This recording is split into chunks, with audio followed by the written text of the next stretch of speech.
Hey guys, it's Argus here. I'm going to be reviewing Super Animal Royale.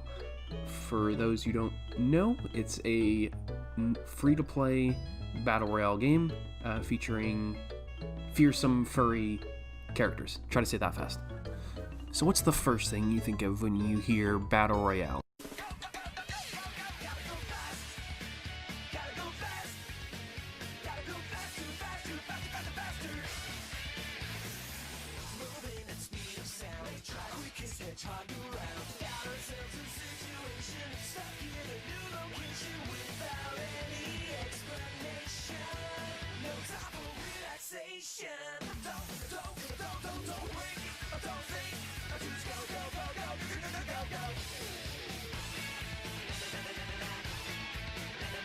So, in case you've been living under a rock for the last couple of years, basically you start off in an airplane, you have a giant map sprawling in front of you, and you choose where to parachute down.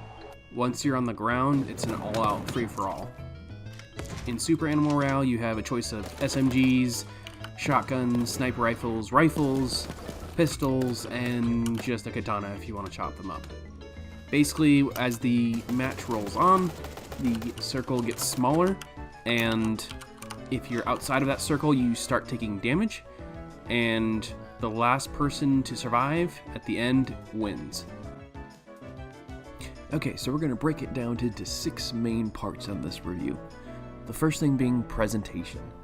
How good does it look? The art style they're going for on this game is definitely made to be kind of cartoony looking, you know, kind of reminiscent of like Castle Crashers, if you ever played Castle Crashers before, very similar to that. They're not going for anything fancy, they're not going for the next-gen graphics, so I think in that aspect it does really well. Next is gameplay. Gameplay-wise, I feel like it does what it's supposed to do. I mean, you know, it's not glitchy like it seems like a lot of the free-to-play games are nowadays. There's always some sort of bug going on in them. It doesn't have any of those.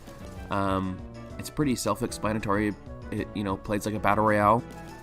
Okay, next is multiplayer. I feel the multiplayer aspect, I really like the community. If you've actually joined the Discord, it's a super friendly Discord. The dev team seems like they're very small. In regards to multiplayer, there's 3 different options when you're queuing. There's single, duos, and quads. I've only played singles and duos, so I can only speak for those, but I've just had a really good time playing duos with my friends. I haven't tried doing randos, so I haven't tried queuing with a random person yet. I heard it's not the best. Customizability.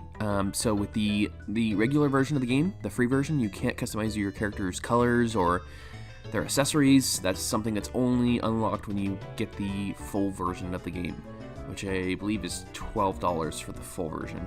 There's a collector's edition that's, I think it's $27. Correct me if I'm wrong. So I think in customizability, it's limited to the paid versions of the game. You cannot customize with the free versions. And that leads us up to price, which I've already mentioned before, how there's 3 different versions. I played the free version for a while, and it worked great.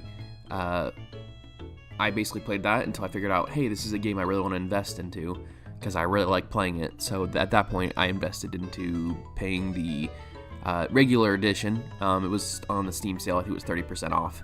So, okay, so I guess, so let's go over, is it worth it? I would say yes. I'm normally not a battle royale person. I didn't like Apex. I played PUBG for a while, never quite got into it. So, tried PUBG. Actually, I did play PUBG for a while. Then I played like 2 games of Fortnite and uninstalled because I was like, this is not for me.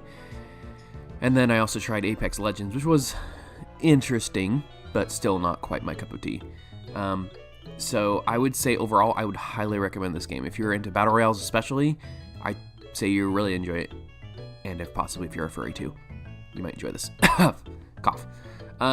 So overall, yes, I'd highly recommend this game to anyone that wants to try a free game and looking for something new to try during the quarantine. I would highly recommend it. Alright, so that wraps up the video, guys. Please like and subscribe, and please stay tuned for more videos.